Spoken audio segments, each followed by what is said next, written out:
Hello friends, Nobel study centre में आपका स्वागत है। आज हम एनसीईआरटी क्लास 6 का हिस्ट्री का अध्याय 8 करने वाले हैं और इससे पहले 7 अध्याय हम कर चुके हैं। आप जाकर प्लेलिस्ट में देख सकते हैं।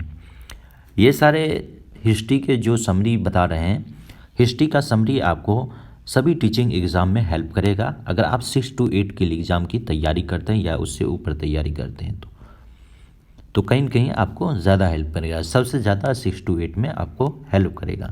ये सारे इसलिए वीडियो भी बना रहे हैं कि आपको आसानी से जो कंटेंट है यूट्यूब पे मिल जाए, क्योंकि बहुत ही कम कंटेंट है यूट्यूब पर, खासकर 6 to 8 के लिए जो सोशल साइंस है उसका। तो चलिए आज हम करने वाले हैं खुशहाल गांव और समृद्ध। लोहे का औजार और खेती, यानी कि लोहे का औजार का इस्तेमाल कब होने लगा और खेती कैसे उन्नत होने लगी लोहे के औजार आने के बाद। लोहा का प्रयोग आज एक आम बात हो गया। आप देखेंगे, जहाँ भी आप देखेंगे लोहा का इस्तेमाल हर जगह होता है। चाहे अब आपके घर में बहुत सारे सामान होंगे, उसमें हर जगह कहीं न कहीं लोहा का इस्तेमाल होता होगा, जो कि अभी के समय में वर्तमान दुनिया में आम हो गई है। लोहे की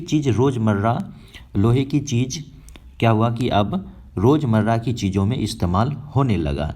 लोहे की चीज़ रोज़मर्रा की ज़िंदगी का हिस्सा बन गया है। इस उपमहाद्वीप में लोहे का प्रयोग लगभग 3000 साल पहले शुरू हुआ था। महापाषाण कब्रों में लोहे का औजार और हथियार बड़ी संख्या में मिले हैं और इनके बारे में यानी कि अध्याय हम 4 में पढ़ भी चुके हैं। महापाषाण काल में किस तरह लोहे के जो लोहा मिला है वह कई कब्रों में लोहे का औजार मिला है और लोहे का शुरुआत 3000 साल पहले हो चुका है। ठीक है, चलिए आगे हम बढ़ते हैं। करीब 2500 वर्ष पहले लोहे और औजारों के बढ़ते उपयोग का प्रमाण मिलता है। जो 2500 वर्ष पहले क्या मिलता है हमें प्रमाण? लोहे के औजारों का प्रयोग का प्रमाण हमें मिलता है। इनमें जंगलों को साफ करने के लिए कुल्हाड़ियाँ मिली है। ठीक है, जुताई के लिए हलों का फाल मिला है और ये 2 चीज़ मिला है। ठीक है, यहाँ पर देख सकते हैं ये कुल्हाड़ी है और ये आप देख सकते हैं एक हंसिया है। ठीक है, यहाँ पे चलिए पढ़ लेते हैं। औजारों का सूची इसमें देख सकते हैं के नाम से चुनो, हंसिया, कुल्हाड़ी और सरसी मिला है। ठीक है, यहाँ पे आप ये देख सकते हैं सरसी है, ये समझ सरसी है और ये कुल्हाड़ी हो गया और नीचे दिया गया है हंसिया दिया गया है। कृषि उत्पादन बढ़ाने के लिए उठाए गए कदम जो है उसमें सिंचाई भी शामिल है। ठीक है, समृद्ध गांव के बिना उनके राज्यों का बने रहना क्या था? मुश्किल था। अगर समृद्ध गांव नहीं है तो राजा, क्योंकि राजा का जो कर मिलता है वो गांव से ही मिलता है, तो उसको भी बनना बड़ी मुश्किल हो जाता, वहाँ पे सरवाइव करना भी काफ़ी मुश्किल हो जाएगा अगर समृद्ध गांव नहीं है तो। जिस तरह कृषि के विकास में नए औजार और रोपाई महत्वपूर्ण कदम थे, उसी तरह क्या हुआ कि सिंचाई काफ़ी उपयोगी साबित हुई। इस समय सिंचाई के लिए नहरों, कुएं, तालाब और कृत्रिम जलाशय बनाए गए। जिस तरह हम देखते हैं कृषि के विकास के लिए औजार और रोपाई महत्वपूर्ण होती है, उसी तरह अब इस समय क्या हुआ कि सिंचाई काफ़ी उपयोगी हो गई थी, यानी काफ़ी महत्वपूर्ण हो गया था। अब सिंचाई के बिना कृषि उतना उन्नत नहीं हो पाता, तो इसलिए क्या हुआ कि जो सिंचाई के लिए नहरें, कुआं, तालाब और कुछ कृत्रिम जलाशय भी बनाए गए उस समय। ठीक है, आगे बढ़ते हैं। गांव में कौन रहते थे? इस उपमहाद्वीप के दक्षिण तथा उत्तरी हिस्सों में अधिकांश गांवों में कम से कम 3 तरह के लोग रहते थे। यानी कि इस उपमहाद्वीप में जो था, भारतीय उपमहाद्वीप में दक्षिण और उत्तरी हिस्सों में 3 तरह के लोग गांव में रहते थे। तमिल क्षेत्र में बड़े भूस्वामी को क्या कहा जाता था? बेल्लाल कहा जाता था और साधारण हलवाहों को उनवार कहा जाता था और भूमिहर मजदूर और दास कैंडिसियार और अदिमई कहलाते थे। जो यानी तमिल क्षेत्र का जो हिस्सा था वहाँ पे बड़े भूस्वामी को बेल्लाला कहा जाता था और साधारण हलवाहों को उनवार और भूमिहर मजदूर और दास कैंडिसियर को और आदिमई कहलाते थे। ठीक है, देश के उत्तरी हिस्सों में गांव का प्रधान व्यक्ति ग्राम भोजक कहलाता था। जो देश का उत्तरी हिस्सा था वहाँ पे ग्राम प्रधान जो था उसे ग्राम भोजक कहा जाता था, कहलाता था। अक्सर एक परिवार के लोग इस पद पर कई पीढ़ियों तक कई पीढ़ियों तक क्या होते थे, बने रहते थे। ठीक है, जो यानी कि बड़े भूस्वामी होते थे, जो गांव के महत्वपूर्ण पद पर रहते थे देश के उत्तरी हिस्सों में, उन्हें क्या कहा जाता था, प्रधान व्यक्ति क्या कहलाता था, ग्राम भोजक कहलाता था। ठीक है, और अक्सर ये होता है कि इसका पद है वंशानुगत, यानी कि एक ही परिवार के एक पीढ़ी के बाद उसका पुत्र ऐसे उस पद पर बने रहता था। यानी कि यह पद क्या होता था, अनुवांशिक होता था। ग्राम भोजक के पद पर आमतौर पर गांव का सबसे बड़ा भूस्वामी होता था और साधारणतः इनकी जमीन पर इनके दास मजदूर काम करते थे। और ये पद क्या होता था, अनुवांशिक होता था। जो ग्राम भोजक का पद होता था अनुवांशिक होता था, और आमतौर पर क्या होता था, गांव का जो सबसे बड़ा भूस्वामी होता था वही इस पद पर रहता था। और साधारणतः क्या होता था कि ज़मीन पर कौन लोग काम करते थे, इनके जो दास होते थे और जो मजदूर होते थे वही काम करते थे। इसके अतिरिक्त प्रभावशाली होने के कारण प्रायः क्या करते थे, राजा भी कर वसूली करने के लिए इन्हें ही ये काम सौंप देते थे। और कई बार क्या होता था कि न्यायाधीश का भी काम और पुलिस का भी काम इन्हें ही सौंप देते थे, क्योंकि जो ग्राम भोजक थे इनके अपने गांव पर नियंत्रण होता था, अपना प्रभाव होता था, लोगों के ऊपर प्रभाव होता था, और ग्राम भोजक के लोग बात मानते थे। तो इसलिए राजा क्या करते थे, इनको ही यानी ग्राम भोजक को ही कर वसूलने की जिम्मेदारी दे दी जाती थी। और कभी कभी न्यायाधीश का भी, यानी कि आप न्याय कर सकते हैं अगर कुछ गांव में किसी दूसरे एक व्यक्ति से दूसरे कोई भी मामला हो या लड़ाई झगड़ा है, तो इसके संबंध में वो जो ग्राम भोजक होता था वो न्याय कर सकते थे। और कई बार जो शासन व्यवस्था या शांति व्यवस्था बनाए रखने का काम जो होता था इन्हीं का होता था, ग्राम भोजक का ही होता था, जो कि पुलिस का एक तरह से काम करते थे। तो आप समझ सकते हैं कि ग्राम भोजक का पद कितना महत्वपूर्ण था। ग्राम भोजक के अलावा अन्य स्वतंत्र कृषक भी होते थे, जिन्हें क्या कहा जाता था, गृहपति कहते थे। और इनमें ज़्यादातर छोटे किसान होते थे, जो ग्राम भोजक के अलावा जो कि बड़े किसान होते थे, और ग्राम भोजक के अलावा कुछ छोटे किसान भी होते थे जिन्हें गृहपति कहते थे। और इसके अतिरिक्त कुछ ऐसे स्त्री पुरुष थे जिनके पास अपनी ज़मीन नहीं थी, तो इनमें दास कर्मकार आते थे, जिन्हें दूसरों की ज़मीन पर काम करके अपनी जीविका चलानी पड़ती थी।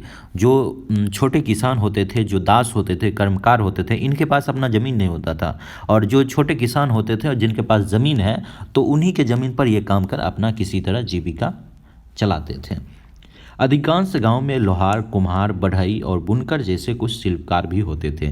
अभी भी आप देखेंगे कि कई ऐसे गांव हैं जहां पे ये सारे आपको मिल जाएंगे, लोहार, कुम्हार, बढ़ई और बुनकर मिल जाएंगे। तो उस समय भी ये प्रथाएं थी, और गांव में अधिकतर लोग यानी कि कुछ लोग ऐसे लोहार, कुम्हार और बढ़ई भी रहते थे। प्राचीन तमिल रचनाएं, इसके बारे में पढ़ेंगे। तमिल की प्राचीनतम रचनाओं में संगम साहित्य का काफ़ी महत्वपूर्ण भाग है। ठीक है, संगम साहित्य उसे कहते हैं, जो कि तमिल की प्राचीनतम जो भी रचना है, जैसे आप देखेंगे उत्तर भारत में जो रामायण हो गया, भगवद गीता हो गया, या और सारे जो ग्रंथ हैं, उसी तरह जो तमिल क्षेत्र में दक्षिण का जो क्षेत्र है वहाँ पे जो संगम साहित्य है वो प्राचीनतम रचनाओं में से एक है। इनकी रचना करीब लगभग 2300 साल पहले की गई थी। जो संगम साहित्य की रचना 2300 साल पहले की गई, और संगम इसलिए कहा जाता है कि क्योंकि मदुरै के कवियों के सम्मेलन में इनका संकलन किया गया। जो मदुरै में एक कवि सम्मेलन हुआ था, यहीं पे इसका संकलन यानी कि एक जगह किया गया, और उसके बारे में हर जानकारी जुटा के उसको संग्रहित किया गया और एकत्रित किया गया, संकलन किया गया। ठीक है, गांव में रहने वाले के जिन तमिल नामों का उल्लेख यहाँ किया गया है वे संगम साहित्य में पाए जाते हैं। गांव में जो लोग रहते थे और जिनका नाम का उल्लेख तमिल में किया गया है, वो लोग कहाँ रहते थे, संगम साहित्य में इनका नाम पाया गया है। ठीक है, आगे हम बढ़ते हैं। प्राचीन नगरों के जीवन के बारे में हमें कुछ अन्य स्रोतों से भी पता चल सकता है कि शहरों, गांव और फिर जंगलों में जीवन से जुड़ी घटनाओं को मूर्तिकार कलात्मक ढंग से उकेरते थे। उन मूर्तियों को ऐसी इमारतों की रेलिंग, खंभों या प्रवेश द्वारों पर सजाया जाता था जहां लोग आते थे। ठीक है, तो प्राचीन नगरों के जीवन के बारे में हमें कुछ अन्य स्रोत से भी पता चलता है, जैसे शहरों और गांव में क्या होता था कि या फिर जंगल में जीवन से जितनी भी जुड़ी घटनाएं होती थी, वो मूर्तिकार जो होता था, जो मूर्ति बनाता था, वह कलात्मक ढंग से उसे उकेरता था, और इन मूर्तियों को ऐसी जगह पर सजाया करते थे जहाँ पर प्रवेश द्वार हो और ऐसी इमारत जो कि रेलिंग और खम्भ हो जहाँ पर लोग आते जाते हों। तो आप देखेंगे भीमबेटका में जिस तरह शिकार करने से पहले वहाँ पे गुफा पे चित्र बनाया था और शैल्य चित्र बनाया गया था, तो आप अध्याय पिछले में पढ़ सकते हैं। तो उसी तरह यहाँ पर भी अगर आप देखें मुगल सल्तनत में या पुराने राजा होते थे, जब युद्ध जीत कर आते थे या कुछ खास अवसर पर क्या करते थे, मूर्तिकार एक चित्र बनाते थे और उसमें जो भी घटनाएं हैं उसमें उसी के थ्रू उसमें दर्ज किया जाता था। ठीक है, यहाँ पे आप देख सकते हैं यहाँ पे क्या मिला है, सांची की एक मूर्ति कला मिली। यह मध्य प्रदेश स्थित सांची के स्तूप की मूर्ति कला का क्या है, एक नमूना है। ठीक है, यहाँ पे आप देख सकते हैं एक नमूना है और इसमें शहर का जीवन का एक दृश्य दिखाया गया है। और अध्याय हम आगे में पढ़ेंगे, सांची के बारे में पढ़ेंगे। और इन दीवारों को देखें आप, ईंट की बनी है या फिर लकड़ी की, पत्थर की, इसकी रेलिंग लकड़ी की बनी है। ठीक है, इन इमारतों की छतों का वर्णन करो। देख सकते हैं कि इनका जो छत है या लकड़ी का बना हुआ है या किस चीज़ का बना हुआ, और रेलिंग किस चीज़ का बना हुआ, ये आप देख सकते हैं। इसके बारे में हम डिटेल्स में आगे हम पढ़ेंगे। और ये कहाँ मिला है, ये मिला है दिल्ली में मिला है। वलयकूप और हड़प्पा जल निकासी व्यवस्था से ये कैसे भिन्न, ये भी आप देखेंगे। ये दिल्ली में मिला वलयकूप है। ठीक है, इसके बारे में पढ़ते हैं आगे।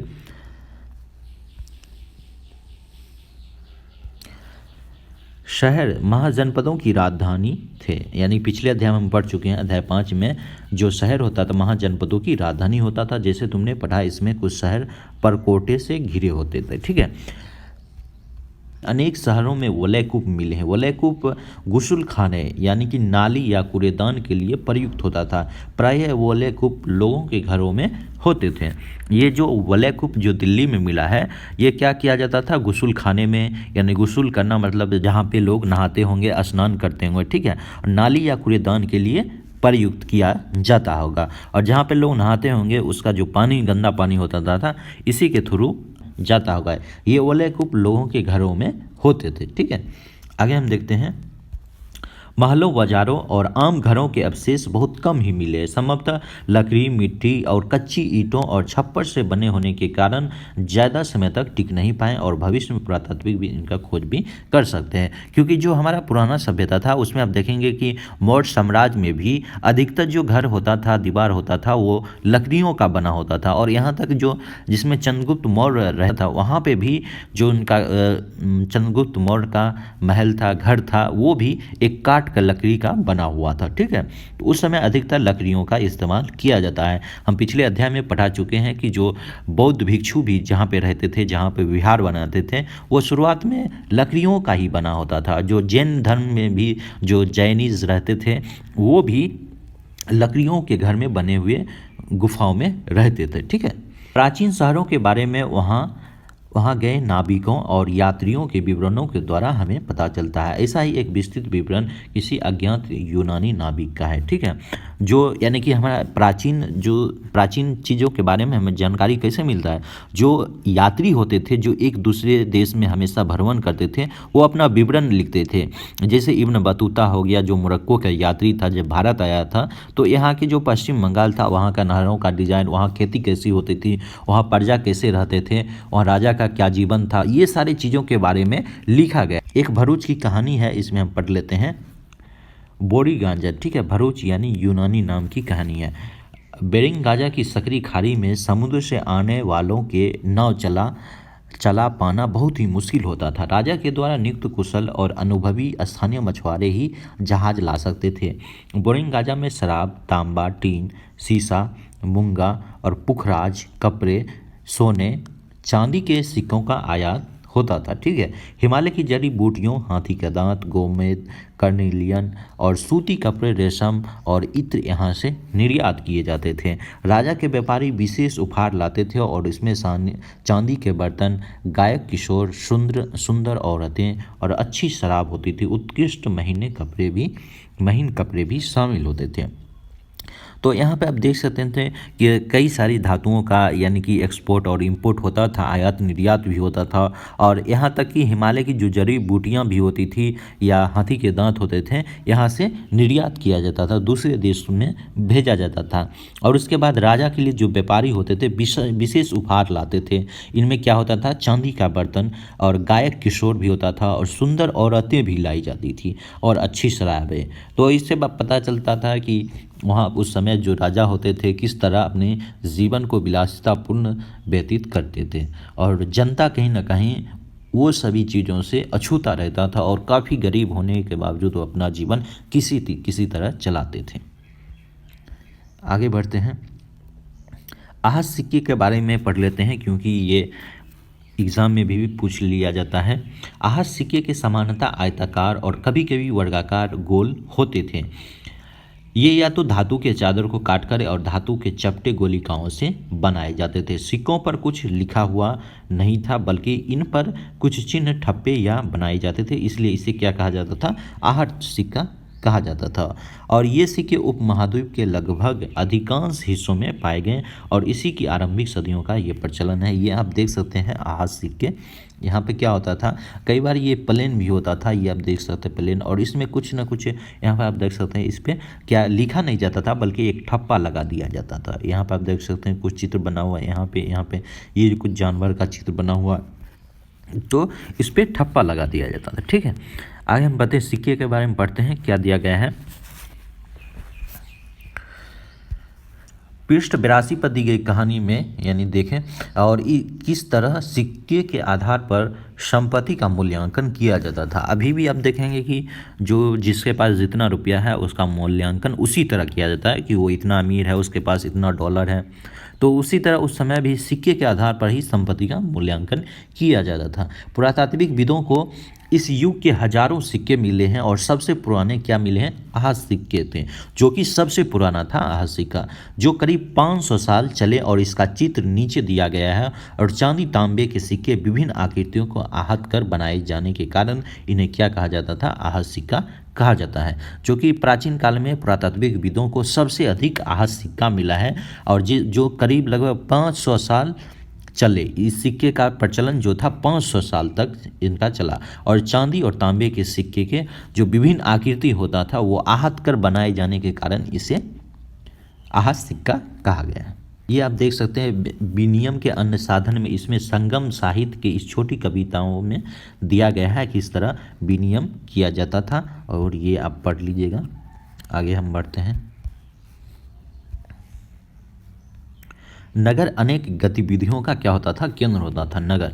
ठीक है, अक्सर नगर कई कारणों से महत्वपूर्ण होता था। उदाहरण के लिए मथुरा 2500 साल पहले से ज़्यादा समय से एक महत्वपूर्ण नगर रहा। क्या, मथुरा, क्योंकि यातायात और व्यापार दो मुख्य रास्तों पर स्थित था और इनमें से रास्ता उत्तर पश्चिम से पूर्व की ओर और दूसरा उत्तर से दक्षिण की ओर जाने वाला था। शहर के चारों ओर क्या होता था, किलेबंदी थी और इसमें अनेक मंदिर थे। आसपास के किसान पशुपालक शहर में रहने वालों के लिए भोजन जुटाते थे। मथुरा क्या होता था, जो मथुरा था वो बेहतरीन मूर्तियाँ बनाने का केंद्र था। अभी भी देखेंगे यूपी जो है मथुरा में, यूपी में मथुरा है, यहाँ पे 2500 साल पहले एक बहुत महत्वपूर्ण केंद्र था, नगर ये था और काफ़ी महत्वपूर्ण था, क्योंकि यहाँ पे जो यातायात होता था और व्यापार जो होता था दो मुख्य रास्ते पर बसे होने के कारण इसलिए महत्वपूर्ण था। ठीक है, शहर के चारों ओर किलेबंदी थी और इसमें अनेक मंदिर थे। आसपास के जो किसान और पशुपालक थे शहर में रहने वालों के लिए भोजन जुटाते थे, और मथुरा क्या होता था, मूर्ति बनाने का प्रमुख केंद्र भी था। ठीक है, आगे देखते हैं। लगभग 2000 साल पहले मथुरा कुषाणों की दूसरी राजधानी बनी। जो कुषाण डायनेस्टी था उसका क्या बना, राजधानी बना 2000 साल पहले, और इसके बारे में अध्याय अगले में पढ़ेंगे। मथुरा एक धार्मिक केंद्र भी रहा था और अभी भी है वर्तमान में धार्मिक केंद्र। यहाँ पे बौद्ध विहार, जैन मंदिर और यहाँ पर कृष्ण भक्ति का सबसे महत्वपूर्ण केंद्र था। अभी भी आप देखेंगे जब कृष्ण जन्माष्टमी होता है तो मथुरा यानी कि हर एक रंगों में रंग जाता है, और वहाँ पे जो कृष्ण भक्त होते हैं वो भक्ति में डूब जाते हैं, और उस समय भी उसने इसका एक प्रमुख केंद्र था। ठीक है, कृष्ण भक्ति का महत्वपूर्ण केंद्र था। मथुरा में प्रस्तर खंडों और मूर्तियों पर अनेक अभिलेख मिले। आमतौर पर ये संक्षिप्त होते थे, यानी कि छोटा होता था। जो मथुरा में प्रस्तर होता था और खंड होता था, उसमें अनेक अभिलेख मिले हैं, जो यानी कि लिखा जाता होगा, जो पत्थरों पे लिखा जाता था वो अभिलेख मिले हैं, जो स्त्री और पुरुषों द्वारा मठों और मंदिरों में दिए जाने वाले दान का उल्लेख मिलता है। आप देखेंगे कि अभिलेख में जैसे अशोक ने सबसे ज़्यादा अभिलेख लिखवाया था, जो पत्थरों पर होता था, कुछ धातुओं पर भी उकेरा गया था। उसी तरह यहाँ पर जो स्त्री और पुरुष थे, जो मठों और मंदिरों में जो दान देते थे, उनके बारे में इस अभिलेख पर उल्लेख मिला है। ठीक है। प्रायः क्या होता था कि शहर के राजा, रानी, अधिकारी, व्यापारी और शिल्पकार इस प्रकार के दान करते थे कि उदाहरण के लिए मथुरा के अभिलेख में सुनारों, लोहारों, बुनकरों, टोकरी बुनने वालों और माला बनाने वालों को, इत्र बनाने वालों के उल्लेख भी मिलते हैं। ठीक है। प्रायः क्या होता था, शहर का जो राजा रानी होता था या अधिकारी, व्यापारी या शिल्पकार और इस प्रकार के दान करते थे। ठीक है। उदाहरण के लिए जो मथुरा के जो सुनार होते थे, लोहार होते थे, या बुनकर या टोकरी बुनने वाला, जितने भी लोग होते हैं, उनका भी उल्लेख इस अभिलेख में मिलता है।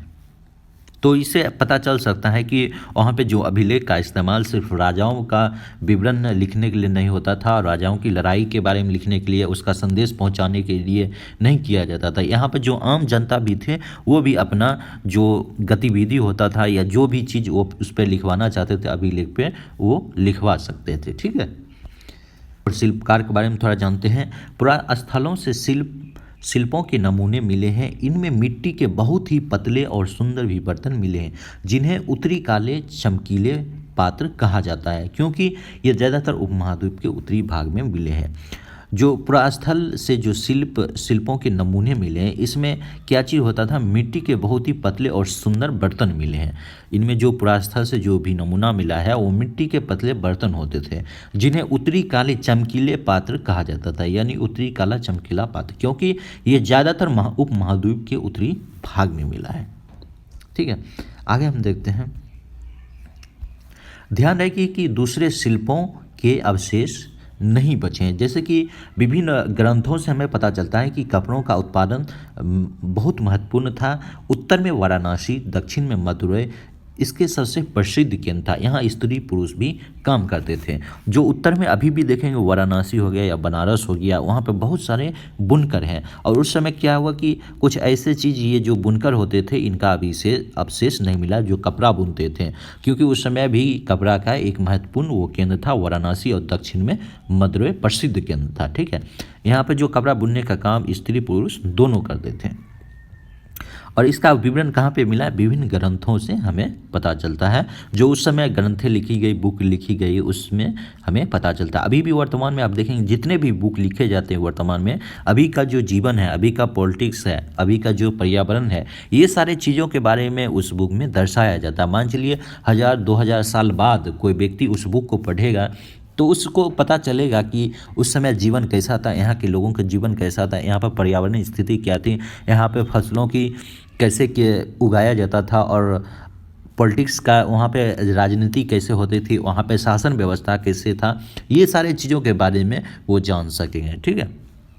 तो ऐसे ही वहाँ पे भी होता था।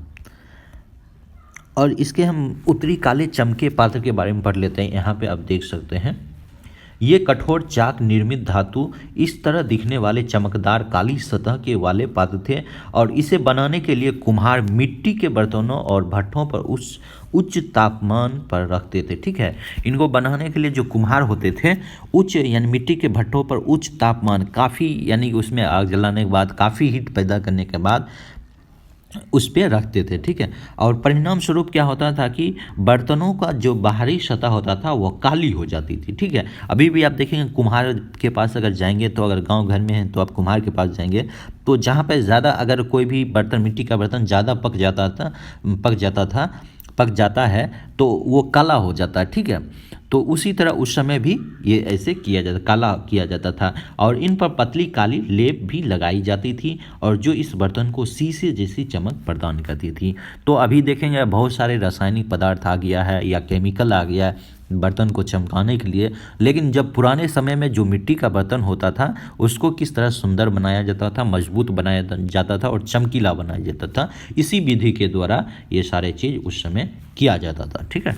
अनेक शिल्पकार व्यापारी अपने अपने संघ बनाने लगे थे जिन्हें श्रेणी कहते थे। शिल्पकारों की श्रेणी का काम प्रशिक्षण देना, कच्चा माल उपलब्ध कराना और तैयार माल वितरण करना। ठीक है। तो अनेक जो शिल्पकार या व्यापारी होते थे वो अपने संघ बनाने लगे थे, और जो संघ का काम होता था जिसे श्रेणी भी कहते थे, संघ का काम ये होता था कि जो शिल्पकार हो उनको काम प्रशिक्षण देना, नए जो शिल्पकार आएंगे उनको प्रशिक्षण देना, या जो कर रहे हैं उसमें और कैसे थोड़ा उच्च यानी कि कुछ अच्छे करें, कुछ अलग करें, तो उनको भी प्रशिक्षण दिया जाता था। और एक और काम था कि कच्चा माल उपलब्ध करना और जो तैयार माल है उसको वितरण करना यानी बेच देना। ठीक है। अभी भी आप देखेंगे कि जो शिल्पकारी होता है या व्यापारी होता है उसका कई जगह आप देखेंगे संघ बना हुआ है, तो ये देखेंगे कहीं न कहीं हिस्ट्री से जुड़ा हुआ है।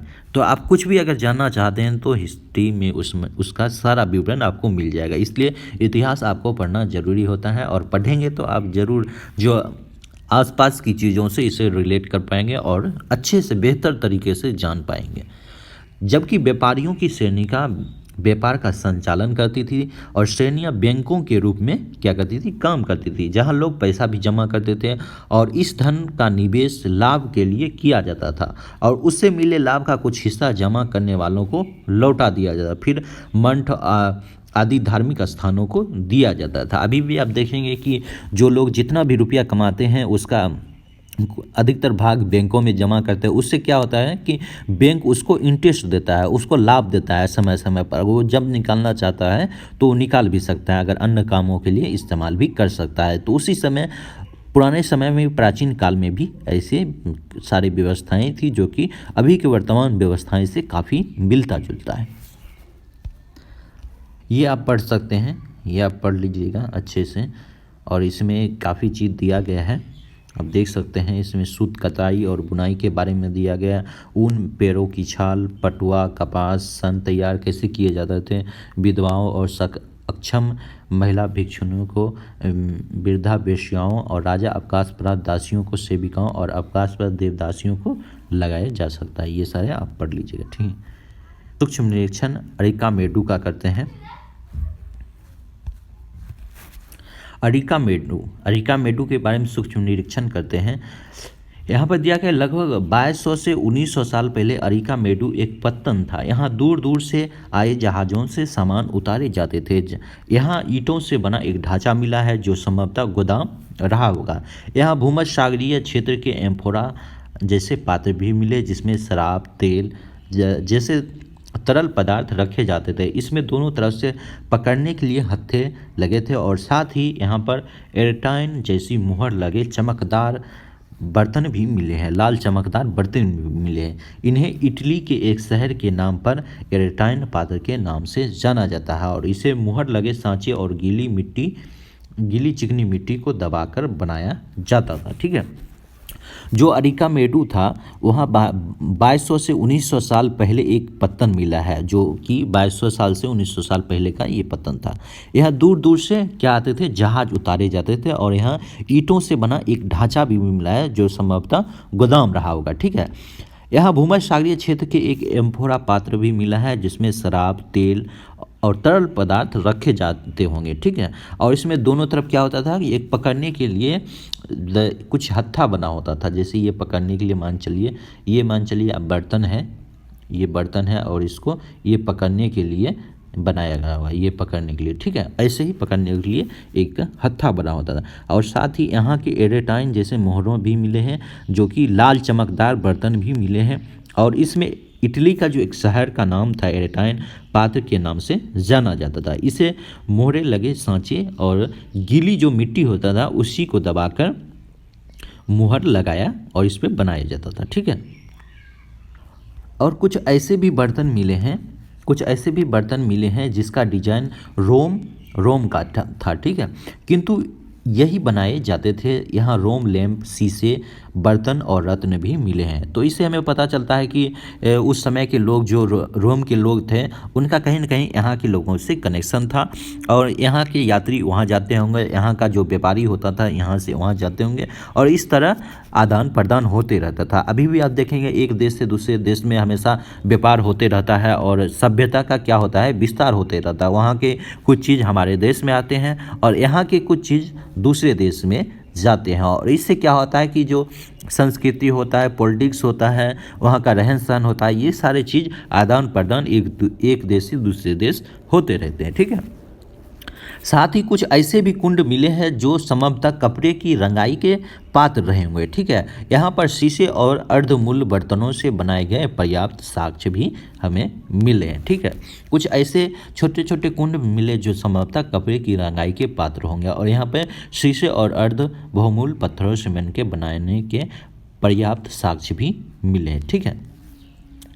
और आगे हम देखते हैं ये दिया गया है अभिलेखित मिट्टी के बर्तन के कई बर्तनों पर ब्राह्मणी लिपि में अभिलेख मिले हैं। प्रारंभ में तमिल भाषा के इसी लिपि का प्रयोग किया जाता था और इसलिए तमिल ब्राह्मणी अभिलेख भी कहा जाता है। ठीक है। जो अभिलेख कुछ बर्तनों पे, मिट्टी के बर्तनों पर क्या मिला है, ब्राह्मणी लिपि में लिखे मिले। ठीक है। और प्रारंभ में तमिल भाषा के इसी लिपि का प्रयोग किया जाता था और इसलिए इसे तमिल ब्राह्मणी अभिलेख भी कहा जाता है। आगे हम देखते हैं, नियंत्रण में हम देखते हैं यहाँ पे रोम के बारे में दिया गया। आप ऊपर में हम पढ़े हैं कि रोम का जो कुछ बर्तन होता था उसके बारे में दिया गया है। यहाँ पे आप पढ़ सकते हैं कि रोम का कुछ ऐसे बर्तन भी मिला है जो कि यहाँ पे रोमन लैंप, शीशे के बर्तन, और ये कि इससे हमें पता चलता है कि यहाँ की सभ्यताओं से आदान प्रदान होता था। ठीक है। तो उसी के बारे में दिया गया है। तो यह यूरोप के सबसे पुराने शहरों में से एक था और इसका विकास लगभग तभी हुआ जब गंगा मैदान के शहर बस रहे थे। ठीक है। तो यहाँ पर आप देख सकते हैं कि किस तरह यहाँ के सभ्यता, जो गंगा मैदान में जो सभ्यताएं थी और रोम सभ्यता थे, वो कैसे धीरे एक दूसरे के समय समकालीन थे और एक दूसरे से मिलते जुलते हैं। रोम के एक बहुत शहर बड़े साम्राज्य की राजधानी था और यह यूरोप, उत्तरी अफ्रीका और पश्चिमी एशिया तक फैला हुआ था। इसके साथ सबसे महत्वपूर्ण शासकों में से एक अगस्टस ने करीब 2000 साल पहले शासन किया था। ठीक है। 2000 साल पहले इसमें जो महत्वपूर्ण जो शासक था अगस्टस, वो 2000 साल पहले तक शासन किया था और उसने कहा था कि रोम ईंटों का शहर था जिसे मैंने संगमरमर का बनाया। अगस्टस ने कहा कि रोम ईंटों का शहर था और जो हम शासन करने आए तब उसको संगमरमर के बनाए। अगस्टक और उसके बाद के शासकों ने कई मंदिर और महल भी बनवाए। ठीक है। अगस्टक के शासक जो आगे आए वो कई मंदिर और महल भी बनाए। अगस्टक ने बड़े रंगमंडल भी बनवाए और इनमें चारों तरफ दर्शकों के बैठने के लिए सीढ़ी नुमा जगहें होती थी। यहाँ लोग विभिन्न प्रकार के कार्यक्रम देख सकते हैं और उन्होंने स्नानगार भी बनाए हैं जहाँ स्त्री और पुरुष के लिए अलग अलग समय निर्धारित होता था। यहाँ लोग एक दूसरे से मिलते थे और आराम करते थे। बड़े बड़े जलवाही सेतु के जरिए शहर के स्नानघरों, फव्वारों और गुसल खानों के लिए पानी लाया जाता था। ठीक है।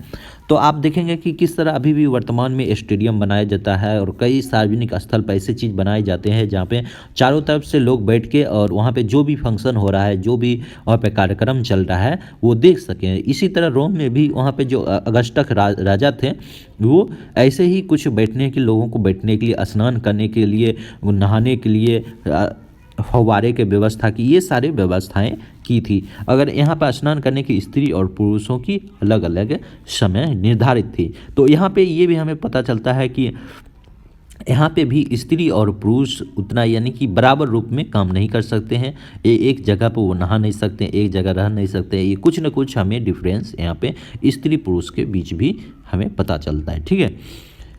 तो आप ये चित्र देख सकते हैं, आप ये यहाँ पे ये चित्र देख सकते हैं जो ईंटों का बना हुआ, लगभग हम देख सकते हैं ईंटों जैसा लग रहा है।